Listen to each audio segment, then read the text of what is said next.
నమస్కారం, welcome to I dream. ధర్మ మార్గం విత్ విజిత కార్యక్రమానికి స్వాగతం. భగవద్గీతను మించిన ఒక గొప్ప గ్రంథం అనేది లేదు. భగవద్గీతని గనక మనం పాటిస్తే, ఆచరిస్తే, చదివిన దాన్ని గనక మనం కరెక్ట్గా ఆచరిస్తే మన నిత్య జీవితంలో చాలా మార్పులు వస్తాయి. మన లైఫ్లో మార్పుల వల్ల మంచి మార్గంలో వెళ్ళొచ్చు, మోక్షాన్ని పొందొచ్చు. రకరకాలుగా మాట్లాడుకుంటూ ఉంటాం భగవద్గీత గురించి. అయితే నిజంగా భగవద్గీతలో ఏముంది, భగవద్గీత వల్ల మనం ఏం నేర్చుకోవచ్చు, ఇలాంటి విషయాలు ఇప్పుడు ప్రభుజీతో మాట్లాడి తెలుసుకుందాం. ప్రస్తుతం మనతో పాటు ఉన్నారు ఇస్కాన్ టెంపుల్ నుంచి ప్రణవానంద ప్రభుజీ గారు. ఇప్పుడు వారితో మాట్లాడి మరిన్ని విషయాలు తెలుసుకుందాం. మనకున్న సందేహాలన్నింటినీ కూడా నివృత్తి చేసుకునే ప్రయత్నం చేద్దాం. హరే కృష్ణ ప్రభుజీ. హరే కృష్ణ ప్రభుజీ. కృష్ణుడి విషయానికి వస్తే కృష్ణం వందే జగద్గురు అనే ఒక మాట ఎక్కువగా వినిపిస్తూ ఉంటుంది. అసలు దీన్ని ఏ విధంగా అర్థం చేసుకోవాలంటారు?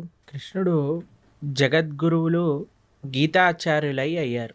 వేదేశ్చ సర్వేర్ అహమేవ వేద్యో అని అంటారు. భగవంతుడి దగ్గర నుంచి అంత జ్ఞానము కూడా స్వామి దగ్గర నుంచే వస్తుంది. జ్ఞానానందమయం దేవం నిర్మల స్ఫటికాకృతిం ఆధారం సర్వ విద్యానాం హయగ్రీవం ఉపాస్మహే అని అంటారు. భగవంతుడి దగ్గర నుంచే బ్రహ్మగారికి జ్ఞానం వచ్చినది. బ్రహ్మగారు ఆ జ్ఞానాన్ని అందరికీ అందించారు. కాబట్టి అన్ని పరంపరలు కూడా సాక్షాత్తుగా నారాయణ నుంచే ప్రారంభం అవుతాయి. నారాయణ సమారంభం అని అంటామన్నమాట.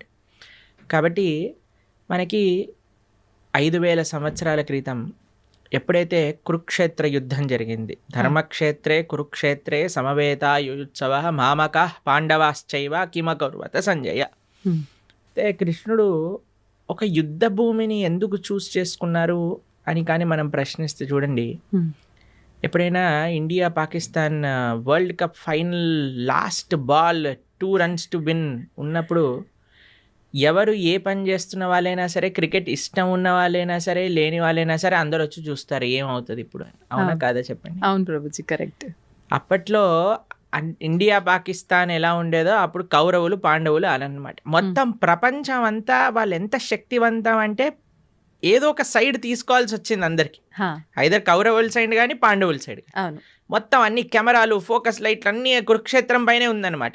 కృష్ణుడు అనుకున్నా ఇది కరెక్ట్ టైం చెప్పడానికి, గీతోపదేశం చేయడానికి, ఎందుకంటే ఫోకస్ అంతా ఒక దగ్గరకు వచ్చింది కదా. అప్పుడు గీతాచార్యుడై శ్రీకృష్ణుడు అర్జునుడి యొక్క మాధ్యమంగా ప్రపంచానికి మొత్తం గీతను ఉపదేశం చేశారు. అంటే అక్కడ అర్జునుడితో పాటు అందరూ కూడా విన్నారా? అందరూ వినలేదు, కానీ అర్జునుడి యొక్క మాధ్యమంగా, అంటే అర్జునుడికి చెప్తూ ఇప్పుడు ప్రపంచం అంతా తెలిసిపోయింది కదా. అవును ప్రభుజీ. కాబట్టి అర్జునుడిని మైక్ లాగా మాధ్యమం చేసుకున్నాడు. ప్రపంచం మొత్తం కూడా గీతను ఉపదేశం చేశాడు పరమాత్మ. అయితే ఎందుకు జగద్గురువు అంటారంటే, భగవద్గీత సనాతన ధర్మానికి ఒక ఫౌండేషన్ బుక్ అన్నమాట.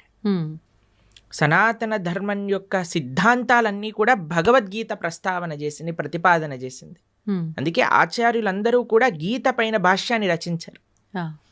కాబట్టి ఇప్పుడు చూడండి, మీకు ఒక విషయం చెప్తాను. మీరు ఒక న్యూస్ పేపర్ ఇచ్చారనుకోండి, మీరు ఈ న్యూస్ పేపర్ చదవండి అని చూస్తారు. మీరు ఇది నిన్న న్యూస్ పేపర్ పక్కన పెట్టేస్తారు. అవునా? మీకు ఒక డైరీ ఇచ్చారనుకోండి, ఇప్పుడు 2025 వస్తుంది, మీరు చూసారనుకోండి, అరే ఇది 2023, ఇది ఏమంటారు మీరు సామాన్లు లిస్ట్ రాసుకోవడానికి, తర్వాత ఐరన్ ఎన్ని ఇచ్చారు అని రాసుకోవడానికి యూజ్ చేస్తారు. ఎందుకంటే 2023 డైరీ 2025లో పనిచేయదు. కరెక్ట్ ప్రభుజీ. కానీ మీరు చూడండి, భగవద్గీత 5000 సంవత్సరాలు అయినది, కానీ ఇప్పటికీ అందరూ అధ్యయనం చేస్తున్నారు భగవద్గీతని. అవును. ఇప్పటికీ అన్నిటికంటే మోస్ట్ కమెంటెడ్ బుక్ ఏదన్నా ప్రపంచంలో ఉంటే అది భగవద్గీత. ప్లస్ భగవద్గీతలో ఏం మార్పులు లేవు. స్వామి చెప్పిన 700 శ్లోకాలు ఏవైతే భగవద్గీతలో ఉన్నాయో అవే నడుస్తూ ఉన్నాయి ఇప్పటికి కూడా. ఇంకా వాటి యొక్క అప్లికేషన్ పెరుగుతుంది. మొన్న మేము ఒక మేనేజ్మెంట్ కోర్స్ అటెండ్ అయ్యామన్నమాట. అందులో చెప్తున్నారు, ప్రపంచంలో ఎవరు మేనేజ్మెంట్ ప్రిన్సిపల్ చెప్పినా అది భగవద్గీత నుంచే దొంగతనం చేసినవి. వాళ్ళు తీసుకెళ్ళిపోతారు, దాన్ని ఒక వెస్టర్నైజ్డ్ పబ్లిసిటీ చేసి మనకు అమ్మేస్తూ ఉంటారు. మనమేమో చాలా అమాయకులుగా ఎంత బాగా చెప్పారు అని. అవన్నీ గీతలో ఉన్నాయి. కాబట్టి గీతాచార్యుడిగా ప్రపంచంలో ఎవరైనా సరే గీత పట్టుకొని చదివితే వారి యొక్క మనసు మార్పు చెంది వారి యొక్క జీవితం మార్పు చెందే ఒక జ్ఞానాన్ని కృష్ణుడు ఇచ్చాడు కాబట్టి ఆయన జగద్గురువు అయ్యారు, మొట్టమొదటి జగద్గురువు అయ్యారు.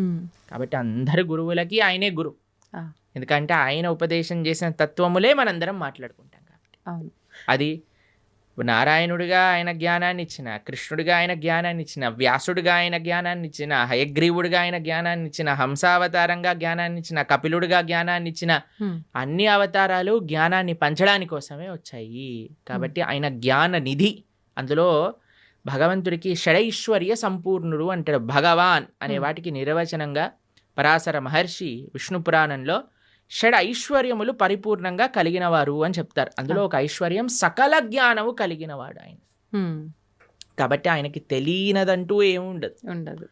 ఆయన ఇచ్చేదే మనకి ధర్మము అని అంటే. అందుకే మన శాస్త్రములు ధర్మస్తు సాక్షాత్ భగవత్ ప్రణీతం. భగవంతుడు చెప్పినదే ధర్మము, భగవంతుడు చెప్పిందే గీత.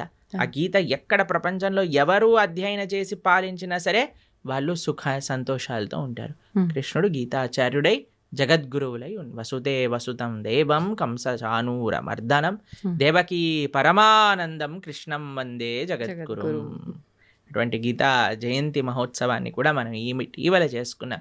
ఈ నెల రోజులన్నీ మార్గశీర్ష మాసం అంతా చాలా ముఖ్యమైనది. ఎందుకో తెలుసా అండి, కృష్ణుడు గీతలో చెప్పారు ఒక విషయాన్ని, మాసానాం మార్గశీర్షోహం అని అన్నారనమాట. కాబట్టి ఈ మార్గశీర్ష మాసం అంతా కూడా గీతను అధ్యయనం చేయటం, గీతని వినటం.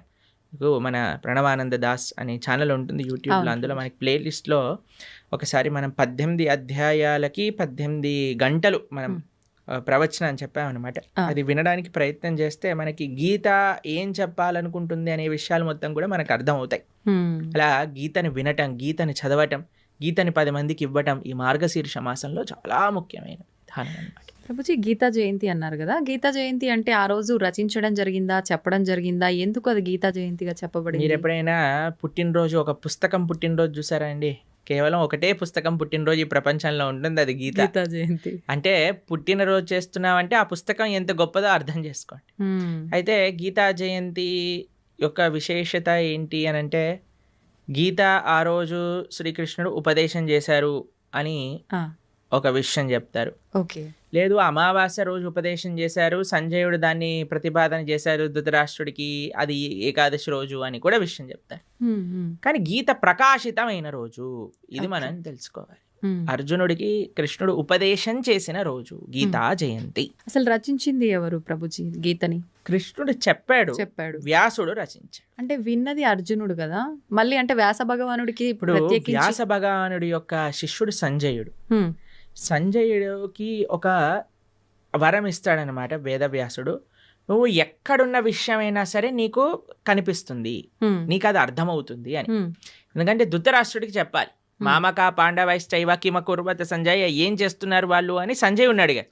సంజయుడు ఆ దివ్య దృష్టితో చూశాడు.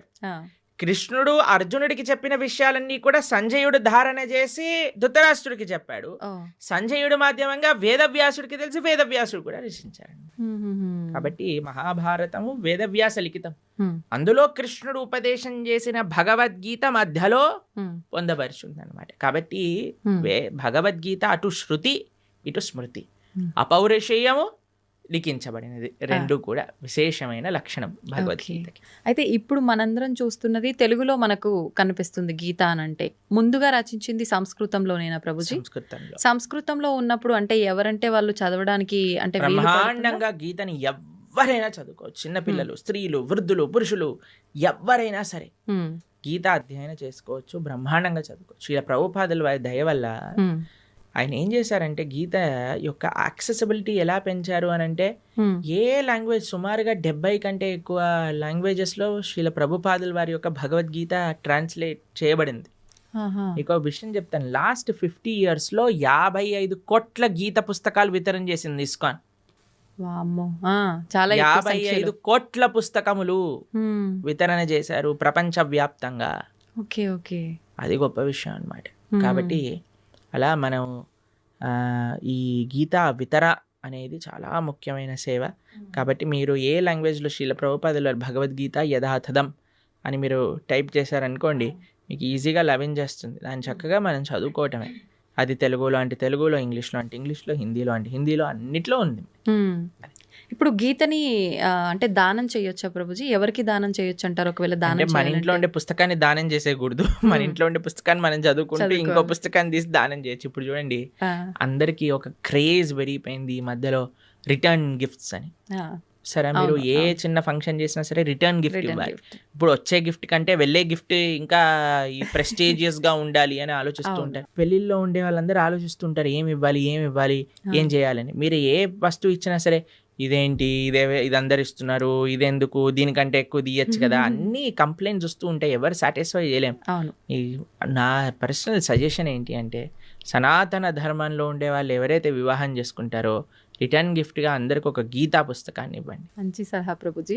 ఏదో ఒక ఆధ్యాత్మిక పుస్తకాన్ని ఇవ్వండి. దాన్ని అయితే వంగబెట్టలేడు కదా, పెట్టలేరు, ప్రసాదంగా తీసుకుంటాడు కదా. చదివితే వాడు బాగుపడతాడు, మీకు ఆ పుణ్యం వస్తుంది. ఇప్పుడు చూడండి ఎన్ని మంచి విషయాలు ఉన్నాయో. ఒక వివాహంలో ఎంత కోట్లు ఖర్చు పెట్టేస్తున్నారండి. ఇప్పుడు మీరు చూసే ఉంటారు కదా. అసలు వివాహం పైన కాదు, వెనకాల ముందుండే తోకల పైన. అసలు వివాహం 10 నిమిషాలు అయిపోవాలి, మిగతావన్నీ రోజులు చేసేస్తున్నారు. సరే చేసుకొని ఇవ్వండి, కానీ కనీసం పెళ్లి రోజే ఇదైనా చేయండి. కనీసం సనాతన ధర్మ ప్రచారం అవుతుంది, మీకు పుణ్యం వస్తుంది, తీసుకున్న వాడికి ఒక ఆపర్చునిటీ దొరుకుతుంది గీతను చదువుకోవడానికి. కాబట్టి ఎంతమంది అయితే వివాహాలు చేసుకుంటున్నారో మీరు, కానీ ఈ వీడియో మీ దగ్గరకు వస్తే మీకు కృష్ణుడు ఒక అవకాశాన్ని ఇస్తున్నారు గీత పంచడానికి అని అనుకోండి.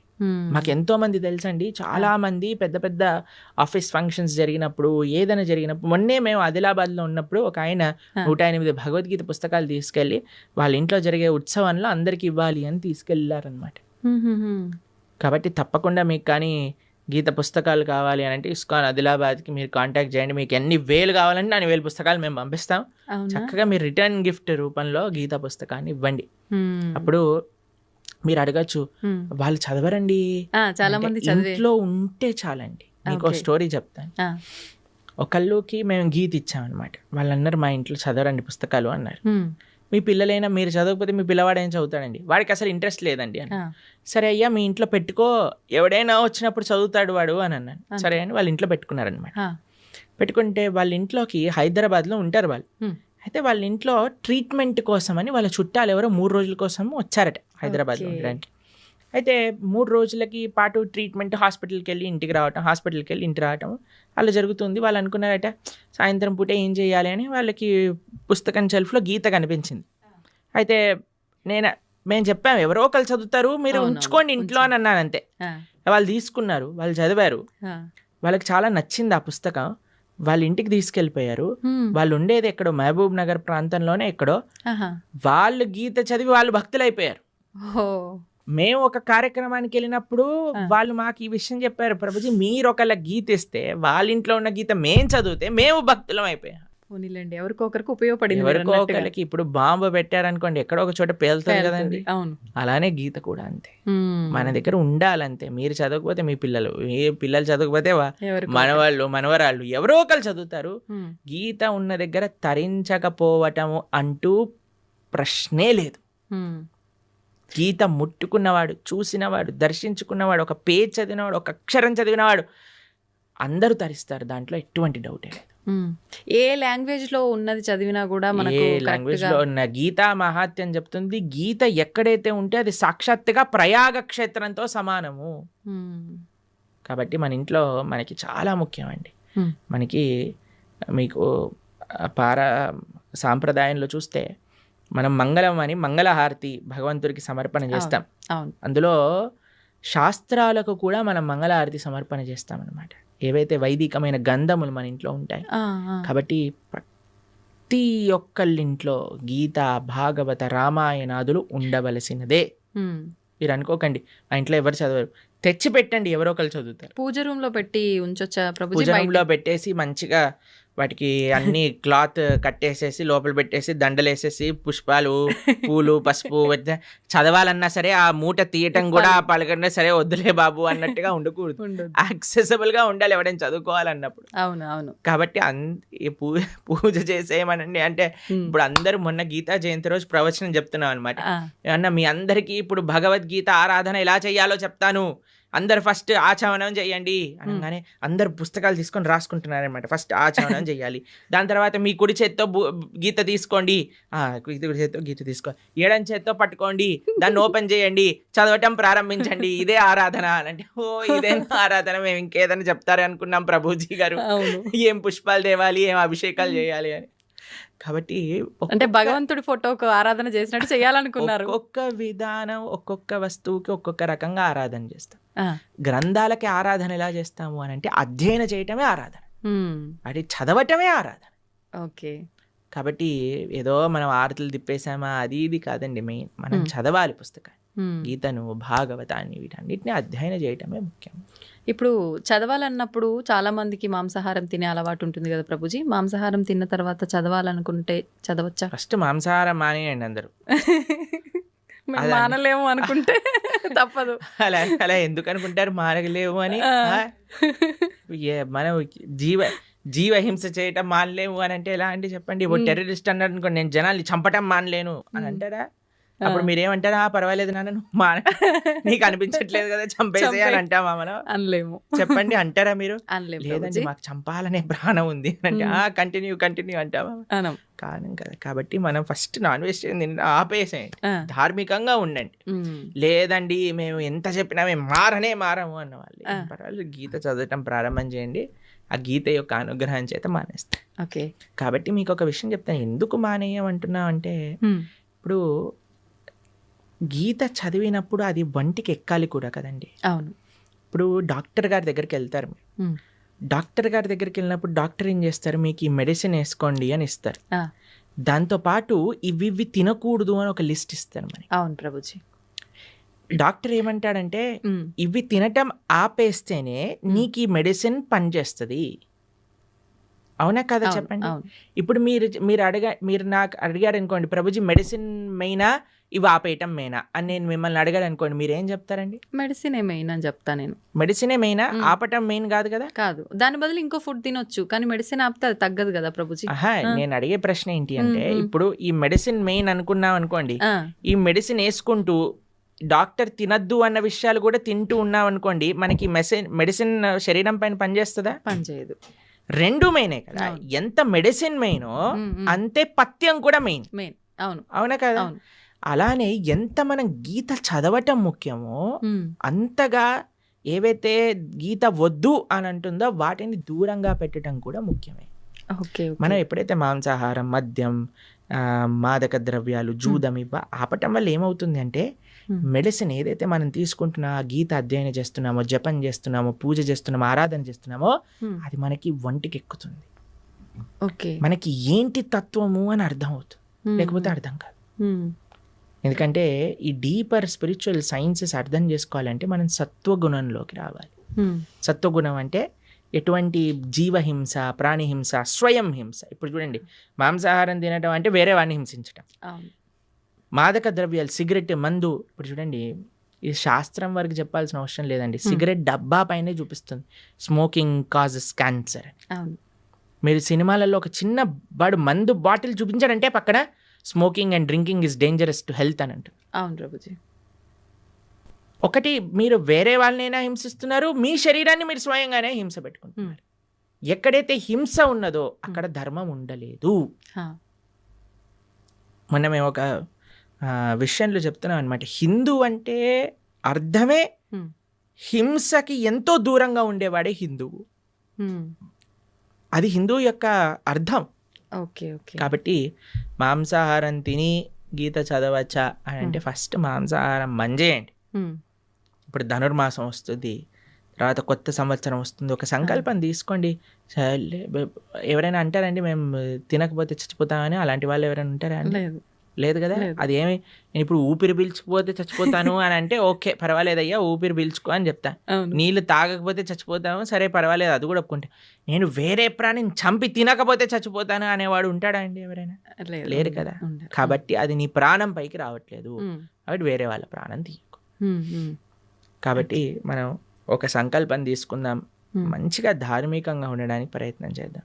ఎందుకు మీ ఈ విషయాలు చెప్తున్నానంటే, ఒకళ్ళు ఇటీవల మాకు చెప్పారు, ఒక కంపెనీలో పనిచేసే 250 మంది ఎంప్లాయీస్ మన వీడియోస్ వల్ల మాంసాహారాన్ని మానేసిన వాళ్ళు ఉన్నారు. అవును అవును కాబట్టి అందుకేసమే మనం మళ్ళీ చెప్తున్నాం, ఎందుకంటే జనాలకి పాపం తెలియదు. ఇప్పుడు ఉండే ప్రవచనకర్తలు కూడా ఎలా తయారయ్యారంటే, ఏం తిన్నా పర్వాలేదు, మీరేం చేసినా పర్వాలేదు, అన్నీ వీటికి వాటికి సంబంధం లేదు, అది ఇది అంటున్నారు. అవును కానీ అలాంటి వాళ్ళు ఉన్నప్పుడు మనకి ధర్మం ఏంటో తెలిసినప్పుడు మనం కరెక్ట్గా చెప్పాలి కదా, అది మన కర్తవ్యం కదండి. అవును ప్రభుజీ. కాబట్టి అందుకోసం చెప్తున్నాం.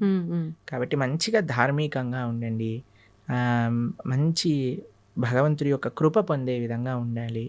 కాబట్టి గీత చదవండి. గీత చదివిన విషయాలు ఎప్పుడైతే మనం అర్థం చేసుకుంటామో అప్పుడు మన చెడలవాట్లన్నీ కూడా ఒకదాని తర్వాత ఒకటి పోతాయి, దాంట్లో ఎటువంటి సందేహం లేదు. ప్రభుజీ, ఇప్పుడు ఆహార నియమాలు అయితే పాటించాలి ఆధ్యాత్మికంగా మనం ఉన్నప్పుడు, మన ధర్మ ప్రకారంగా శాస్త్రంలో ఏం చెప్పబడిందో అని అన్నారు. అయితే ఆహార నియమాలు పాటించడం వరకు ఓకే, కానీ ఆహారం కూడా తినకుండా, అంటే ఉపవాసం తినకుండా పూజలు చేయమని అలా ఉందా మన ధర్మంలో, అంటే ఏం చెప్తారు? మీకు విషయం తెలుసా, ఇప్పుడు పెద్ద థియరీ నడుస్తుంది, మీరు ఇంటర్నెట్లో చూడండి ఈ విషయం గురించి. ఎంత మనం తక్కువ తింటే అంత మన ఆరోగ్యం బాగుంటుంది. అవును. మీకు ఒక సైంటిస్ట్, అవార్డ్ విన్నింగ్ సైంటిస్ట్ ప్రతిపాదన చేసింది, 15 రోజులకు ఒకసారి కానీ ఉపవాసం ఉంటే క్యాన్సర్ని మొత్తం క్యాన్సర్ సెల్స్ని తినేస్తుంది బాడీ అని, ఫుల్ బాడీ డీటాక్స్ అయిపోతుంది అని. 15 రోజులకు ఒకసారి వచ్చేది ఏకాదశి. మనం ఏకాదశి ఉపవాసం ఉండండి రా అంటే, దేవుడు అలా ఉండమన్నాడా, ఇది చేయమన్నాడా అని అంటారు. కానీ వెస్టర్న్ సైంటిస్ట్ వచ్చి do this fasting and you will be cancer cells will be gone అనగానే ఓ వా అని అంటారు మన వాళ్ళు. అది మన దగ్గర ఉండే ఒక మూర్ఖత్వం అంటారు, అమాయకత్వము, అజ్ఞానము అని అనొచ్చు మనం. కాబట్టి మన శాస్త్రం ఏదైతే చెప్తుందో అది జాగ్రత్తగా ఆచరించటం వల్ల మనకు తెలుస్తుంది. ప్రతిదీ ప్రశ్నించాల్సిన అవసరం లేదండి. మనం ఏం చేయాలంటే ఫస్ట్ ఆచరించాలి. ఇప్పుడు మీకు స్కూల్లో అడ్మిషన్ ఇచ్చారనుకోండి, యూనిఫామ్ వేసుకోండి, సాక్స్ ఈ కలర్లో ఉండాలి, షూస్ ఇలా ఉండాలి, పాలిష్ చేసుకొని రావాలి, హెయిర్ స్టైల్ ఇలా ఉండాలి, ఆడపిల్లలు అయితే జడ వేసుకొని రావాలి అని చెప్తారు. ఎందుకు జడ వేసుకోవాలి, ఎందుకు యూనిఫామ్ వేసుకోవాలి, ఎందుకు షూ పాలిష్ చేసుకోవాలి, ఇవన్నీ అడగం, చెప్పింది చేస్తాం. చెప్పినప్పుడు స్కూల్లోకి వెళ్ళినప్పుడు ఓ ఇది అందరూ కామన్గా ఉండడానికి, ఇది డిసిప్లిన్గా ఉండడానికి, మనకి బాధ్యత నేర్పించడానికి, క్లీన్లీనెస్ నేర్పించడానికి, ఒక యునైటెడ్ కాన్షియస్నెస్ రావడానికి, ఇవన్నీ ఎప్పుడు వస్తాయి, ఆచరిస్తూ ఉన్నప్పుడు, 10 మందిని చూస్తున్నప్పుడు వస్తాయి. కానీ మన లోపల ఏమైపోయింది, ఫస్ట్ ఏం చేయాలన్నా సరే ప్రశ్నించడం ప్రారంభం చేసాం. ఇది చేయండి రా, ఎందుకు చేయాలి, ఇది చేస్తేనే దేవుడు కరుణిస్తాడా, ఇది చేస్తేనే ఇది అవుతుందా, లేకపోతే అవ్వదా, ప్రతిదానికి ఆన్సర్ ఉంటుందండి. కానీ ఎవరికి చెప్తాము, ఎవరైతే వినయంగా ఆచరిస్తున్నారో అటువంటి వారికి చెప్పచ్చు, మూర్ఖంగా వాదించే వాడికి చెప్పలేము. కాబట్టి ఉపవాసం ఎందుకోసము, ఇలా వ్రతం ఎందుకోసము, లేదా ఒక పూజా విధానం ఎందుకోసము అని అంటే, అది మనల్ని భగవంతుడి దగ్గరికి తీసుకెళ్తుంది, భగవత్ ప్రీత్యర్థం. మన ఆరోగ్యం బాగుండటం ఇవన్నీ సెకండరీ. కొన్ని నియమాలు శాస్త్రములు చెప్పాయి, ఈరోజు ఇలా ఉండండి, ఈరోజు ఇలా ఉండండి అని. మన పెద్దలు చెప్పిన మాట, పెద్దల మాట పెరగన్న మూట అంటాం కదండి. పెద్దలు చెప్పిన మాటే పెరగన్న మూట అంటే, శాస్త్రం చెప్పిన మాట ఇంకెంత మంచిది చెప్పాలి. కాబట్టి ఆచరించడం ప్రధానం. ఒకసారి ఆచరించడం ప్రారంభం చేస్తే మనకి ఎవరిని అడగకుండా తెలిసిపోతుంది ఎందుకు చేయమన్నారు ఏంటి, ఆ బెనిఫిట్స్ మనమే చూస్తాం. ఇప్పుడు ఒక ఆహార నియమాన్ని చెప్పామనుకోండి, దాన్ని ఆచరిస్తూ ఉన్నప్పుడు కన్సిస్టెంట్గా మనకు తెలుస్తుంది, అరే మన జీవితం ఎలా మారింది, మన క్లారిటీ ఆఫ్ మైండ్, థాట్, మన జీవన శైలి, మనం మాట్లాడే విధానం, మన ఆలోచనలు, మన స్ట్రెస్, మన డిప్రెషన్, మన యాంగర్, అవన్నీ ఎట్లా తగ్గుతుంది. లేదు నాకు ప్రూవ్ చేయి తర్వాత మానేస్తానంటే ఎలా చెప్పండి, కాదు కదా. ఇప్పుడు నువ్వు ఇప్పుడు ఇంజనీరింగ్ కాలేజ్లో ఒకటి జాయిన్ అవుతున్నాడు, నాకు జాబ్ ఇస్తేనే నేను జాయిన్ అవుతా అంటాడా, నువ్వు జాయిన్ అవ్వు, నువ్వు చదువు, అప్పుడు నీకు జాబ్ వస్తుంది, అంతే కదా. ఫస్ట్ నాకు ప్లేస్మెంట్ ఇవ్వు తర్వాత జాయిన్ అవుతానంటే ఎలా అండి. ఫస్ట్ నువ్వు జాయిన్ అవ్వు, ప్రాసెస్ని ఫాలో అవ్వు, అప్పుడు మొత్తం అన్ని క్లియర్గా వస్తుంది. అయితే ప్రభుజీ, నాది ఒక చిన్న డౌట్, అంటే ఇలా ఆలోచించడానికి కారణం ఇది అయి ఉంటుందేమో అని.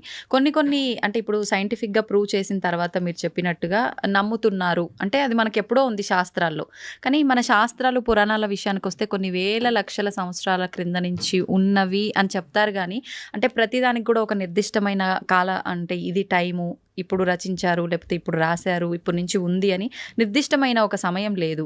అందుకని చెప్పి నిర్దిష్టమైన సమయం ఉంటుందండి, ఎందుకంటే దానికి నిర్దిష్టమైన సమయమే లేదు, అనాదిగా వస్తుంది. భగవంతుడు ఉన్నప్పటి నుంచి జ్ఞానం ఉన్నది. భగవంతుడు బ్రహ్మకు ఉపదేశం చేశారు వేదాలు, ఎప్పుడని ఎలా చెప్తాం, అది అని అంటాం. అవును, ఆదికి టైం ఇన్ఫినిటీకి ఎప్పుడు అయిపోతుంది ఇన్ఫినిటీ చెప్పండి అంటే ఎలా అంటాం? చెప్పలేం. అలానే ఒక స్టార్టింగ్ పాయింట్ అంటూ లేదండి. కొన్ని విషయాలకు చెప్పొచ్చు. భగవద్గీత 5,000 సంవత్సరాలు అయింది. ఎందుకంటే కృష్ణుడు ఆవిర్భావం అప్పుడైంది. కృష్ణుడు 125 సంవత్సరాలు ఉన్నప్పుడు అర్జునుడికి భగవద్గీత ఉపదేశం చేశారు. ద్వాపర యుగం అయిపోయింది, కలియుగం స్టార్ట్ అయిపోయింది. కాబట్టి సుమారుగా ఇన్ని సంవత్సరాలు. ఇప్పుడు కృష్ణుడు పుట్టినరోజు ఏదైతే కృష్ణాష్టమి చేసుకుంటారో అప్పుడు రాస్తారు 5,000 ఇన్నో సంవత్సర జన్మాష్టమి అని. కొన్ని నిర్దేశాలు ఉంది. కానీ అపౌరుషేయమైన వేదములకు ఎలా చెప్తాను చెప్పండి. వ్యాసుల వారు 5,000 సంవత్సరాల క్రితం వేద విభజనను చేశారు. అన్ని ఎంతో పైలప్గా ఉన్న వేదాలన్నింటినీ 4 కేటగిరీస్గా చేసి చక్కగా ఈజీగా అండర్స్టాండ్ అయ్యే విధంగా మనకు అందించారు. కాబట్టి దానికి ఒక లెక్క ఉంది. ఓకే. కాబట్టి అన్నిటినీ అందుకే ఇందాక అన్నట్టుగా మనము ఇప్పుడు టీచర్ ఇక్కడ అమెరికా ఉంది అని మనం మ్యాప్లో చూపించేసింది అనుకోండి, వెళ్ళొచ్చాక నమ్మం కదండి. అమెరికా ఉంది అంటే అమెరికా ఉంది. ఇప్పుడు ఎగ్జామ్ పేపర్లో ఈ కాంటినెంట్ ఏంటి అమెరికా రాసిస్తాం. కానీ టీచర్ని అడగమను ఏంటి ప్రూఫ్ చూపించమని. కాబట్టి శాస్త్రాన్ని మనం యథాతథంగా ఫస్ట్ మనం కొద్దిగా నమ్మకాన్ని ఇన్వెస్ట్ చేసినప్పుడు ఆ నమ్మకం బట్టి మనకి ఆ శాస్త్రం అనేది ప్రస్ఫుటితం అవుతుంది, మన మనసులో గోచరం అవుతుంది, మనకి విషయాలు తెలుస్తూ ఉంటాయి. దానికి భాగవతోత్తముల యొక్క సాంగత్యం, సద్వైష్ణవ ఆచార్యుల యొక్క సాంగత్యం, గురువుల యొక్క సాంగత్యం, పరంపరాగతమైన గురు పరంపర యొక్క సాంగత్యం ఎప్పుడైతే దొరుకుతుందో అప్పుడు మన మిగతా విషయాలన్నీ కూడా మనకు తెలుస్తాయి. ప్రభుజీ, గీతని ఉపనిషత్తు అని అంటుంటారు. ఎందుకని ఉపనిషత్తు అంటారు? ఉపనిషత్తులో ఉండే జ్ఞానం అంతా కూడా గీతలో ఉన్నది. ఇప్పుడు చూడండి, మీరు పాలు తీసుకున్నారనుకోండి, ఓ 10 లీటర్ల పాలు తీసుకున్నారు, దాన్ని బాగా మీరు వేడి చేస్తూ ఉన్నారనుకోండి, కొద్దిసేపు అయ్యాక ఎర్రగా మారుతాయి. దాని తర్వాత ఇంకా చాలా కండెన్స్ అయిపోతుంది, దాన్ని రబడీ అంటారు. తెలుసా? మీరు రబడీ తిన్నారా ఎప్పుడైనా? రబడీ చాలా కండెన్స్ అయిపోయింది అనుకోండి, ఖోవా అయిపోతుంది. ఖోవాతో బిల్లలు చేశారనుకోండి, చాలా అద్భుతంగా ఉంటుంది. ఖోవా బిల్లలు తిన్నారా? తిన్నాను. చూడండి, ఇంత పాలు కండెన్స్ అయ్యి రబడీ కండెన్స్ అయితే కోవా బిల్లలు అయ్యాను అనుకోండి, ఎంత స్వీట్గా ఉంటుంది. అలా శాస్త్రములు ఎన్నో ఉన్నాయి. వాటి యొక్క సారాంశం ఉపనిషత్తులు, ఉపనిషత్తుల యొక్క సారాంశం గీత. సర్వోపనిషదో గావో దోగ్ధా గోపాలనందన. అన్ని ఉపనిషత్తులు కూడా సర్వోపనిషదో గావు, అన్ని ఉపనిషత్తులు కలిపి ఒక ఆవు అనుకుంటే, దుగ్ధా గోపాలనందన, ఆ ఆవు యొక్క పాలు ప్రీతికి పార్థో వత్సః అంటే అర్జునుడు ఒక దూడగా చేసుకొని మన కోసం అందించిన పాలే గీత. గీతామృతం మహత్.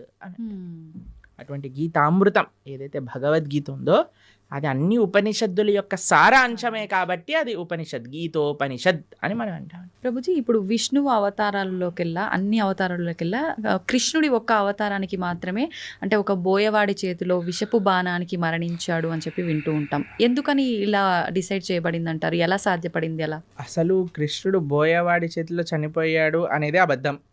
అబద్ధమా? మరి ఒక విషయం మీకు అడుగుతాను చెప్పి. చిన్నపిల్లవాడు 6 రోజులు 8 రోజులు అంత వయసున్న పిల్లవాడికి పూతన అని ఒక పెద్ద రాక్షసి వచ్చింది. ఒకసారి మీరు వినే ఉంటారు కృష్ణుడి యొక్క కథలో. విన్నారా పూతన రాక్షసి? 21 మైళ్ళు ఉండేది ఆ రాక్షసి. ఎంత పిల్లవాడు 6 రోజులు. అటువంటి పిల్లవాడిని పట్టుకొని అలాంటి పూతన సంహారం 6 రోజులకి చేసిన కృష్ణుడు 21 మైళ్ళు ఉండే రాక్షసి.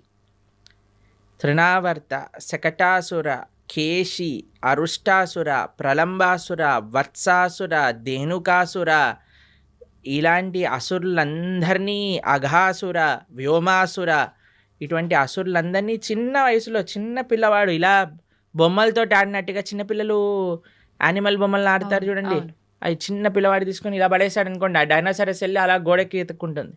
అలా చిన్నపిల్లలు, ఇంత దేవతలందరూ, బ్రహ్మాది దేవతలందరూ వణికిపోయి అసురులందరూ చిన్నపిల్లవాడిగా కృష్ణుడు సంహరించేశాడు.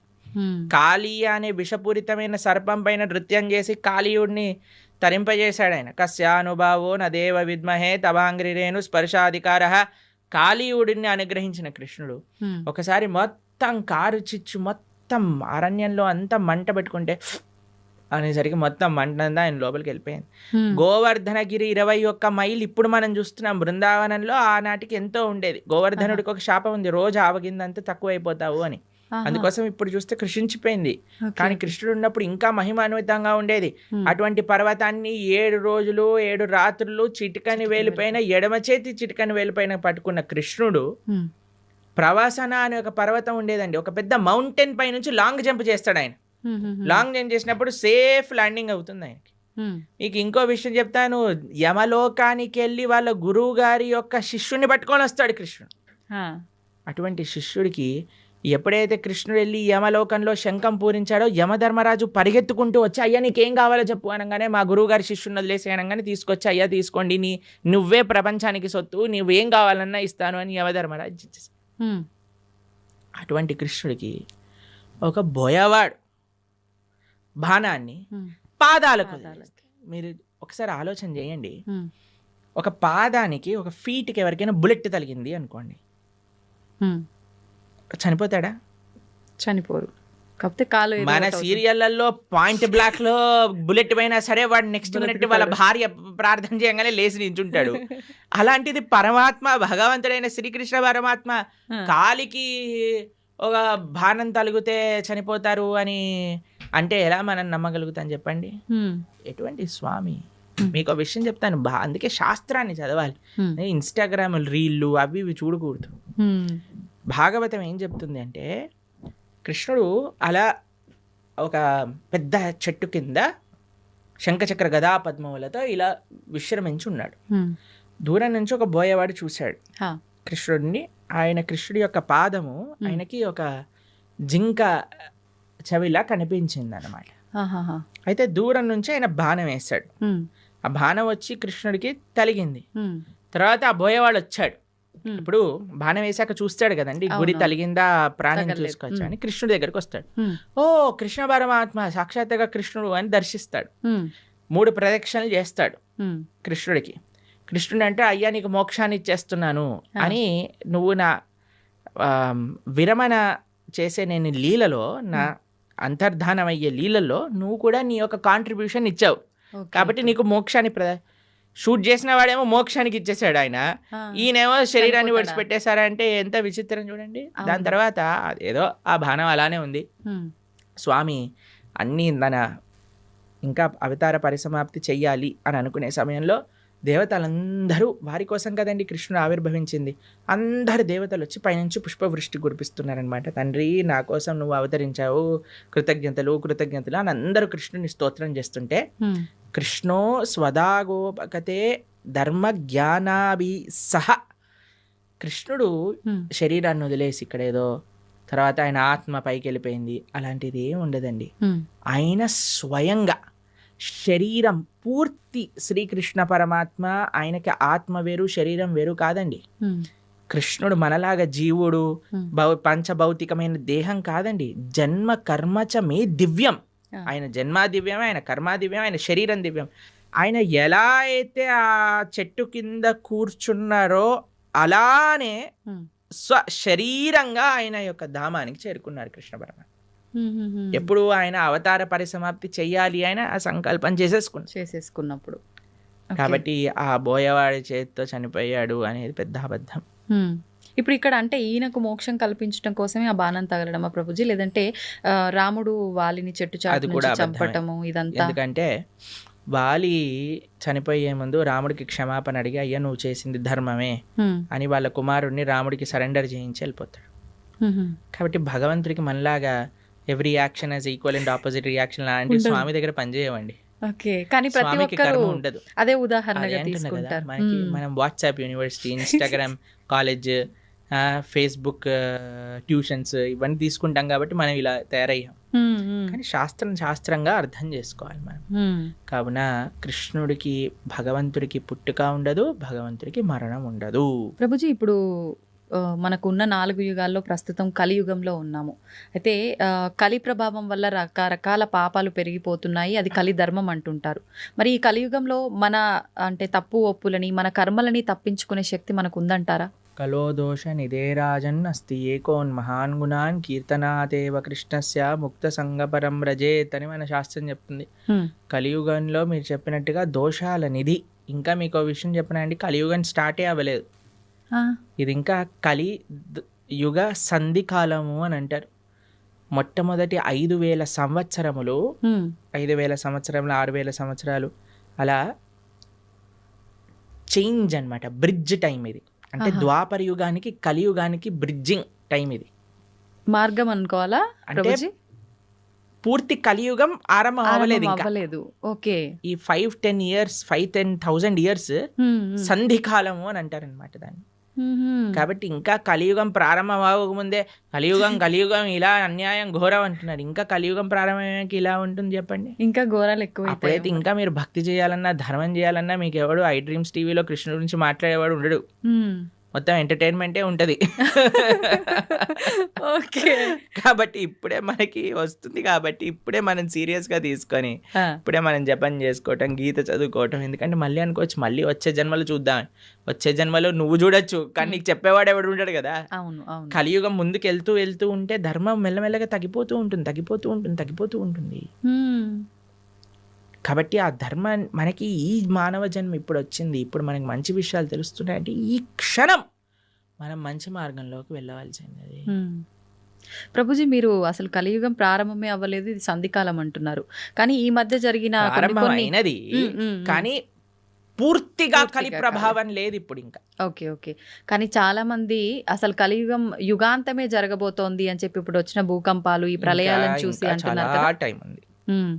ఇప్పుడే లేదు. ఇంకా చాలా టైం ఉంది. ఇంకా 4 లక్షల పైన సంవత్సరాలు ఉంది కలియుగం అయిపోయేసరికి. దాంట్లో ఏమి ఇది లేదు. చాలా అన్యాయాలు పెరిగిపోతున్నాయి. ఇందాక మనం అన్నట్టుగా కలో దోష నిదే రాజన్, దోషములతో కూడుకున్నది కలియుగం. కానీ ఇందులో ఒక గొప్ప విషయం ఏంటి అంటే కీర్తనాదేవ కృష్ణస్య, భగవంతుడి యొక్క కీర్తన, భగవంతుడి యొక్క నామ జపం చేయటం చేత మనిషి తరించిపోతాడు. మిగతా యుగములలో తరించడం చాలా కష్టం. కలియుగంలో చాలా సులభం తరించడం. కేవలం భగవంతుడి యొక్క నామం హరే కృష్ణ కృష్ణ కృష్ణ హరే హరే, హరే రామ రామ రామ హరే హరే ఇతి షోడశాక్షరనామ్నాం కలికల్మషనాశనం నాతరపరతరోపాయ సర్వవేదేషు దృశ్యతి. హరిర్నామ హరిర్నామేవ కేవలం నాస్తైవ గతిరన్యదా. ఇది శాస్త్రం చెప్పింది. ఈ కలియుగంలో తరించడానికి ఇంకొక మార్గం లేదు. హరినామమే మనకి శరణు. యదాప్నోతి తదాప్నోతి కలౌ సంకీర్త కేశవం అని అంట. మిగతా యుగములలో చేసే దాన తప కర్మ క్రియలు అన్నిటి యొక్క ఫలితము కూడా కలియుగంలో కేవలం భగవన్నామం జపం చేయటం చేత వచ్చేస్తాయి. యదాప్నోతి తదాప్నోతి కలో సంకీర్త కేశవం. ఆ కృష్ణుడి యొక్క నామస్మరణ అన్నిటికంటే గొప్పది. కాబట్టి ఎన్ని రకాల ఆపదలు మనకున్నాయన్నా, ఎన్ని రకాల డిస్ట్రాక్షన్స్ ఉన్నాయన్నా, ఎవరైతే భగవన్నామాన్ని పట్టుకుంటాడో వాడికి ఎటువంటి తిరుగు లేనే లేదు. ప్రభుజీ, భగవంతుడు ఏదైనా ఆశిస్తాడు అంటే తను సృష్టించిన మనిషి నుంచి తాను ఏమైనా ఆశించడం అనేది జరుగుతుందంటారా? ఆశిస్తాడు. ఏం ఆశిస్తాడు? ఏ వస్తువుని ఆశించడు, మనస్సుని ఆశిస్తాడు. భగవంతుడికి ఏమీ అవసరం లేదు. భగవాన్ అని ఆయన అంటారు, ఏది భగవంతుడికి అవసరం లేదు, మనస్సు భగవంతుడికి అవసరం. ఈ ప్రపంచంలో ఉండే వాళ్ళకి ఏంటి, మన డబ్బులు అవసరం, మన అందం అవసరం, మన పలుకుబడి అవసరం, మన వస్తువులు అవసరం, మన ఇల్లు అవసరం. కానీ ఎవరినైనా మీరు అన్నారనుకోండి, మేము ఇప్పటి నుంచి మీరు ఇంట్లోకి వెళ్ళి చెప్పారనుకోండి, మేము వంట చేయను, జాబ్కి వెళ్ళను, ఏమీ చేయను, కానీ 24 గంటలు మీ గురించే ఆలోచిస్తూ ఉంటాను, నిన్నే ప్రేమిస్తూ ఉంటాను అని అంటే ఏమంటారు మీ ఇంట్లో వాళ్ళు? చాలా బ్రహ్మాండం అమ్మా అంటారా? అనరు. ఏమంటారు? పిచ్చి పట్టింది, దీనికి ఏదో అయింది అంటారా? మీరు భగవంతుడి దగ్గరికి వెళ్ళాలని అనుకోండి, అయ్యా నేను నీకేం పూజ పునస్కారం ఏం చేయలేను తండ్రి, కానీ 24 గంటలు నిన్ను మనసులో స్మరించగలుగుతా అంటే భగవంతుడు ఏమంటాడు? నువ్వే నాకు కావాలి అంటాడు. ఎందుకంటే ఈ ప్రపంచంలో ఉండే వాళ్ళందరికీ వస్తువులు అవసరం, భగవంతుడికి మనస్సు అవసరం. మనం ఏం చేస్తున్నా, మనస్సు కూడా ఈ ప్రపంచంలో ఉండే వాళ్ళకి ఇస్తున్నాం.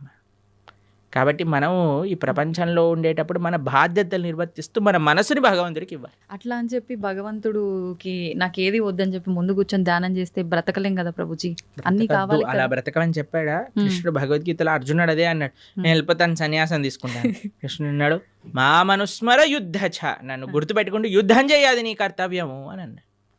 కాబట్టి మనం మన బాధ్యతలను నిర్వర్తిస్తూ భగవంతుణ్ణి గుర్తుపెట్టుకోవాలి, భగవంతుణ్ణి స్మరిస్తూ చెయ్యాలి. ఇది తత్వం. మనం నిత్యం ఎన్నో రకాల మాటలు మాట్లాడుతుంటాం, ఉదయం లేచిన దగ్గర నుంచి పడుకునే వరకు. ఈ మాట్లాడే మాటలు సత్యమే పలకాలి, అబద్ధాలు ఆడకూడదు అని చెప్పి అంటుంటారు. కానీ చాలామంది అబద్ధాలు ఆడుతూ ఉంటారు. అయితే భగవంతుడికే తప్పలేదు అబద్ధాలు ఆడటం, మానవ మాత్రం మనకెంత, కురుక్షేత్ర యుద్ధంలో శ్రీకృష్ణుడు అంతటి వాడే అబద్ధాలు చెప్పాడు అని చెప్పి కొంతమంది అంటుంటే విన్నాను. నిజంగా కృష్ణుడు అబద్ధం ఆడాడా? అబద్ధం ఆడటానికి వీళ్ళు ఒక సాకుగా అది తీసుకుంటున్నారా అంటే ఏం చెప్తారు? అబద్ధం అంటే నిర్వచనం ఏంటో తెలుసా అండి? భగవంతుడు ఏదైతే చెప్పాడో దానికి విరుద్ధంగా చెప్పటమే అబద్ధం చెప్పటము అని అర్థం. ఓకే. భగవంతుడు ఏదైనా మాట్లాడాడు అంటే అది అబద్ధం అవ్వదు. ఆయన సత్యం, ఆయన స్వరూపమే సత్యం. అవును. భగవంతుడి కంటే పెద్ద సత్యం ఇంకొకటి లేదు. ఆ సత్యం అబద్ధం ఆడినా సత్యమే అవుతుంది. కాబట్టి భగవంతుడు ధర్మస్తు సాక్షాత్ భగవత్ ప్రణీతం. భగవంతుడు ఏం చెప్తాడో అది ధర్మం అవుతుంది. భగవంతుడు మనకి అపరెంట్గా అబద్ధం ఆడాడు అనన్నా సరే ధర్మ సంరక్షణ కోసము, లోక పరిపాలన కోసము అంటాడు. కానీ మనలాగా మన స్వార్థం కోసం మన తప్పులు పక్కన పెట్టుకోవడానికి అనరండి. ఒక వ్యక్తి ఎందుకు అబద్ధం ఆడతాడు? వాడు చేసిన తప్పుని ఇది చేసుకోవడానికి, కప్పిపుచ్చుకోవడానికి. కానీ భగవంతుడు అలా చేయలేదండి. భగవంతుడు ఏదన్నా చేశాడు అని అంటే దాని వెనకాల ఎంతో రీజన్ ఉంటుంది. అంతేగాని నేను కూడా భగవంతుడు ఆడాను కదా అని నేను కూడా చేశాను అనుకోండి, పులిని చూసి నక్క వాత పెట్టుకున్నట్టు అవుతుంది. అవును.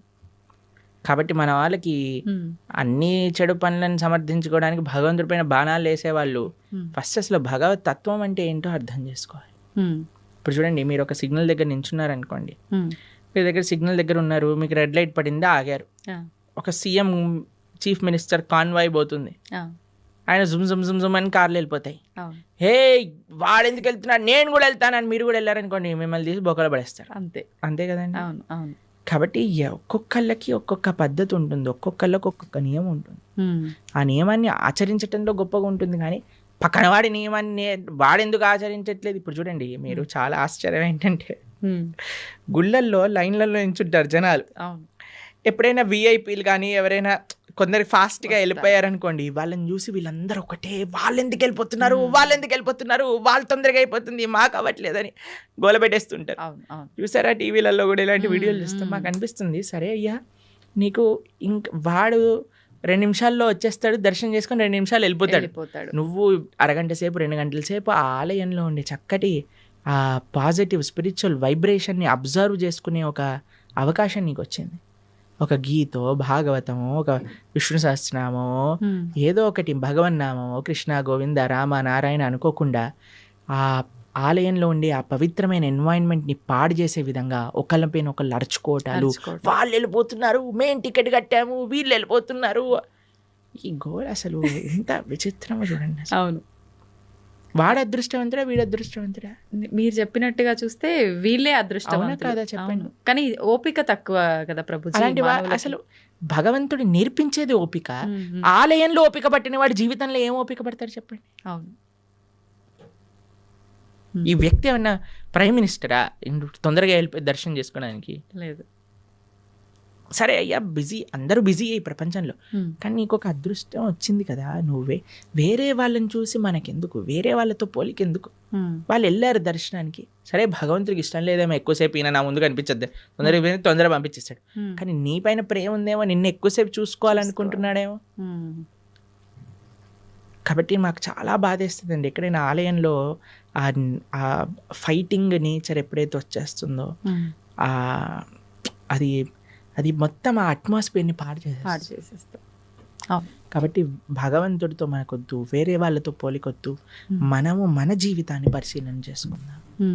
నేను ధార్మికంగా ఉన్నానా? ఆధ్యాత్మికత సనాతన ధర్మంలో వేరే వాళ్ళతో కంపారిజనే ఉండదు.